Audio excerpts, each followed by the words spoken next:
महाराष्ट्र में 5 तारीख को शपथ ग्रहण है।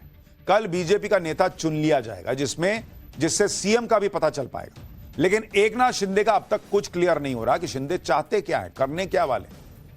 हालांकि आज शिंदे से मिलने के लिए अभी थोड़ी देर पहले अचानक देवेंद्र फडणवीस उनके घर पहुंच गए। एकनाथ शिंदे और देवेंद्र फडणवीस की मुलाकात पर बड़ी खबर आ रही है, वो भी आपको बता दूं। सूत्रों के मुताबिक शिंदे डिप्टी सीएम पद के लिए तैयार हो गए हैं, कहा जा रहा है। दोनों नेताओं के बीच 35 मिनट तक बंद कमरे में बातचीत हुई है।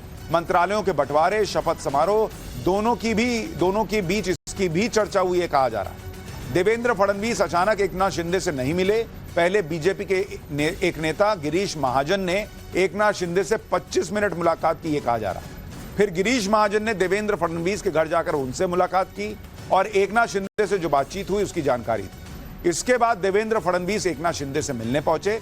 इस मीटिंग से एक मैसेज साफ है कि शिंदे से कोई भी बात होगी तो वो अब महाराष्ट्र में हो, देवेंद्र फडणवीस करेंगे। हमने आपको कल ही बता दिया था कि दिल्ली से मैसेज क्लियर है शिंदे के लिए कि अब कोई डील नहीं होनी बॉस। अमित शाह को जो कहना था उन्होंने कह दिया। अब देवेंद्र फडणवीस का मिलने जाना, उनकी बातचीत होना, यानी दिल्ली से अब कोई डील नहीं होगी, दिल्ली में कोई बातचीत नहीं होगी। आप कह रहे हो हम मोदी शाह को मानते हैं, उनकी बात मानते हैं, तो फिर मोदी शाह की बात मानिए। यह मैसेज दे दिया गया कि अब डील करना है तो बात करनी है देवेंद्र फडणवीस से करनी, मेरे से मत करो। देवेंद्र फडणवीस को आज एकनाथ शिंदे के पास इसलिए भी जाना पड़ा क्योंकि एकनाथ शिंदे का सियासी ड्रामा ही खत्म नहीं हो रहा। पहले वो अमित शाह से मिलकर लौटे तो महायुति की बैठक रद्द कर दी, अचानक गांव चले गए, वहां जाकर कहा कि तबीयत ठीक नहीं है, आराम करने आया हूं। फिर लौटे तो भी किसी से मीटिंग नहीं की, ना ये क्लियर किया कि वो चाहते क्या है, उनके मन में चल क्या रहा है। इसलिए आज देवेंद्र फडणवीस खुद एकनाथ शिंदे से बात करने के लिए पहुंचे। कल तक एकनाथ शिंदे को लेकर यह खबरें थी कि मामला गृह मंत्रालय को लेकर फंसा है। आज नया अपडेट आ गया। सूत्रों के हवाले से खबर है कि शिंदे गुट इस बात से खुश नहीं है कि अजीत पवार को ज्यादा महत्व दिया जा रहा है। अजीत पवार को वित्त मंत्रालय के साथ अन्य महत्वपूर्ण विभाग मिल सकते हैं। शिंदे गुट का मानना है कि वो बीजेपी की स्वाभाविक सहयोगी है, जबकि अजीत पवार तो नए नए आए हैं। शिंदे गुट के पास 7 लोकसभा सांसद हैं, जबकि अजीत पवार के पास तो एक ही सांसद है। शिंदे गुट को लगता है कि फडणवीस और अजीत पवार कहीं एकनाथ शिंदे को नजरअंदाज ना कर दें। शिंदे गुट ने जिन मंत्रालयों की डिमांड की है वो भी अभी तक स्वीकार नहीं हुई। एकनाथ शिंदे इसलिए भी तनाव में क्योंकि अजीत पवार के गुट ने यह कह दिया कि शिंदे से ज्यादा अच्छा परफॉर्मेंस तो अजीत पवार ने किया है, इसलिए अजीत पवार को शिंदे जैसा महत्व मिलना चाहिए। अजीत पवार की पार्टी के नेता छगन भुजबल ने कहा कि स्ट्राइक रेट के मामले में बीजेपी पहले नंबर पर है, दूसरे नंबर पर तो हम यानी अजीत पवार गुट है, तीसरे नंबर पर शिंदे गुट है। भाई हमारा स्ट्राइक रेट शिंदे गुट से अच्छा है तो हमें भी शिंदे गुट जितनी जगह मिलनी चाहिए। बीजेपी के सहयोगियों को भी उम्मीद है कि कल सब कुछ क्लियर हो जाएगा। केंद्रीय मंत्री रामदास अठावले ने कहा कि कल देवेंद्र फडणवीस के नाम का ऐलान होना है।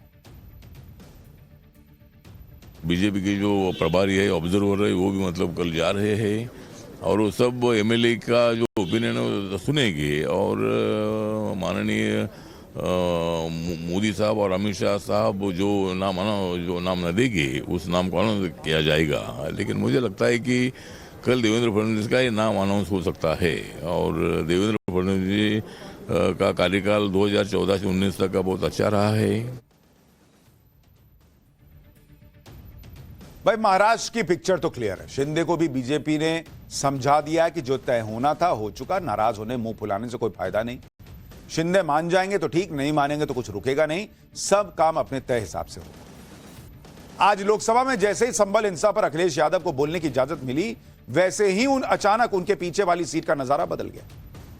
पहले उनके पीछे वाली सीट पर अवधेश प्रसाद और आजमगढ़ से सांसद धर्मेंद्र यादव बैठे थे। जब अखिलेश ने संबल के मुद्दे पर बोलना शुरू किया तो संबल से सपा सांसद जियाउर रहमान बर्क अखिलेश यादव के ठीक पीछे वाली सीट पर बैठ गए। जियाउर रहमान पर भी संबल हिंसा के मामले में आरोप लगे। जब तक अखिलेश बोल रहे थे तब तक जियाउर रहमान बर्क भी दिख रहे थे। अखिलेश यादव ने संबल पर माहौल तो बना दिया, साथ ही भाषण के दौरान जियाउर रहमान को फ्रेम में रखकर अपना वोट बैंक भी साध लिया। वैसे संसद में सबकी अपनी अपनी सीट तय होती है, कोई भी कहीं भी ऐसे ही नहीं बैठ जाता। फिलहाल संसद का जो सिटिंग अरेंजमेंट प्रस्तावित किया गया, अभी फाइनल नहीं हुआ है, लेकिन अभी प्रस्तावित है। कई नेताओं ने कहा इसमें थोड़ा चेंज होना चाहिए तो अभी फाइनल होगा, लेकिन प्रस्तावित सिटिंग अरेंजमेंट क्या है वो भी आपको बताता हूं। लोकसभा में पीएम मोदी की सीट नंबर 1 ही रहेगी, उसमें कोई बदलाव नहीं। सीट नंबर 2 पर राजनाथ सिंह और सीट नंबर 3 पर अमित शाह बैठेंगे। विपक्ष में वरिष्ठ नेताओं की सीट में पहली पंक्ति में कोई बदलाव नहीं किया गया है। सदन में विपक्ष के नेता राहुल गांधी सीट नंबर 498 पर बैठेंगे, जबकि अखिलेश यादव सीट नंबर 355 पर बैठेंगे। पहली बार सांसद बनी प्रियंका वाड्रा को चौथी पंक्ति में सीट अलॉट हुई है और वो सीट नंबर 517 है। लेकिन जैसा मैंने आपको बताया कि अभी जो लोकसभा सेक्रेटेरिएट है उसने ये प्रस्तावित सीट अरेंजमेंट दिया है। कई नेताओं ने इसका विरोध किया है, तो अभी हो सकता है ये सीटिंग अरेंजमेंट अभी फाइनल ना हो और बदल भी जाए।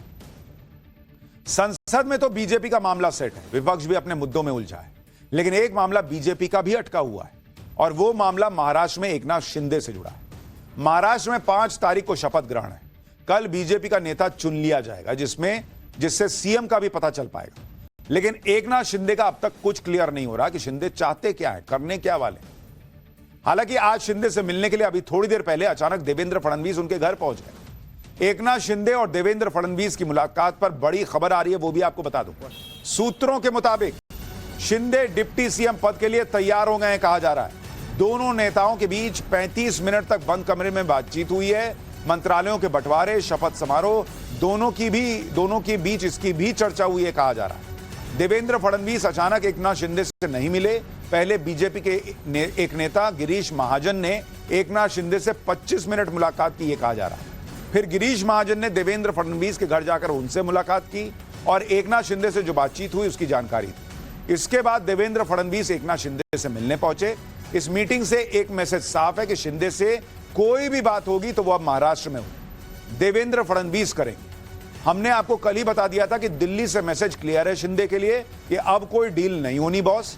अमित शाह को जो कहना था उन्होंने कह दिया। अब देवेंद्र फडणवीस का मिलने जाना, उनकी बातचीत होना, यानी दिल्ली से अब कोई डील नहीं होगी, दिल्ली में कोई बातचीत नहीं होगी। आप कह रहे हो हम मोदी शाह को मानते हैं, उनकी बात मानते हैं, तो फिर मोदी शाह की बात मानिए। यह मैसेज दे दिया गया कि अब डील करना है तो बात करनी है देवेंद्र फडणवीस से करो, मेरे से मत करो। देवेंद्र फडणवीस को आज एकनाथ शिंदे के पास इसलिए भी जाना पड़ा क्योंकि एकनाथ शिंदे का सियासी ड्रामा ही खत्म नहीं हो रहा। पहले वो अमित शाह से मिलकर लौटे तो महायुति की बैठक रद्द कर दी, अचानक गांव चले गए, वहां जाकर कहा कि तबीयत ठीक नहीं है, आराम करने आया हूं। फिर लौटे तो भी किसी से मीटिंग नहीं की, ना ये क्लियर किया कि वो चाहते क्या है, उनके मन में चल क्या रहा है। इसलिए आज देवेंद्र फडणवीस खुद एकनाथ शिंदे से बात करने के लिए पहुंचे। कल तक एकनाथ शिंदे को लेकर यह खबरें थी कि मामला गृह मंत्रालय को लेकर फंसा है। आज नया अपडेट आ गया। सूत्रों के हवाले से खबर है कि शिंदे गुट इस बात से खुश नहीं है कि अजीत पवार को ज्यादा महत्व दिया जा रहा है। अजीत पवार को वित्त मंत्रालय के साथ अन्य महत्वपूर्ण विभाग मिल सकते हैं। शिंदे गुट का मानना है कि वो बीजेपी की स्वाभाविक सहयोगी है, जबकि अजीत पवार तो नए नए आए हैं। शिंदे गुट के पास 7 लोकसभा सांसद हैं, जबकि अजीत पवार के पास तो एक ही सांसद है। शिंदे गुट को लगता है कि फडणवीस और अजीत पवार कहीं एकनाथ शिंदे को नजरअंदाज ना कर दें। शिंदे गुट ने जिन मंत्रालयों की डिमांड की है वो भी अभी तक स्वीकार नहीं हुई। एकनाथ शिंदे इसलिए भी तनाव में क्योंकि अजीत पवार के गुट ने यह कह दिया कि शिंदे से ज्यादा अच्छा परफॉर्मेंस तो अजीत पवार ने किया है, इसलिए अजीत पवार को शिंदे जैसा महत्व मिलना चाहिए। अजीत पवार की पार्टी के नेता छगन भुजबल ने कहा कि स्ट्राइक रेट के मामले में बीजेपी पहले नंबर पर है, दूसरे नंबर पर तो हम यानी अजीत पवार गुट है, तीसरे नंबर पर शिंदे गुट है। भाई हमारा स्ट्राइक रेट शिंदे गुट से अच्छा है तो हमें भी शिंदे गुट जितनी जगह मिलनी चाहिए। बीजेपी के सहयोगियों को भी उम्मीद है कि कल सब कुछ क्लियर हो जाएगा। केंद्रीय मंत्री रामदास अठावले ने कहा कि कल देवेंद्र फडणवीस के नाम का ऐलान होना है। बीजेपी के जो प्रभारी है, ऑब्जर्वर है, वो भी मतलब कल जा रहे हैं और वो सब एमएलए का जो ओपिनियन है सुनेंगे और माननीय मोदी साहब और अमित शाह साहब जो नाम न देंगे उस नाम को अनाउंस किया जाएगा। लेकिन मुझे लगता है कि कल देवेंद्र फडणवीस का ये नाम अनाउंस हो सकता है और देवेंद्र फडणवीस जी का कार्यकाल 2014 से 19 तक का बहुत अच्छा रहा है। भाई महाराष्ट्र की पिक्चर तो क्लियर है। शिंदे को भी बीजेपी ने समझा दिया है कि जो तय होना था हो चुका, नाराज होने मुंह फुलाने से कोई फायदा नहीं। शिंदे मान जाएंगे तो ठीक, नहीं मानेंगे तो कुछ रुकेगा नहीं, सब काम अपने तय हिसाब से होगा।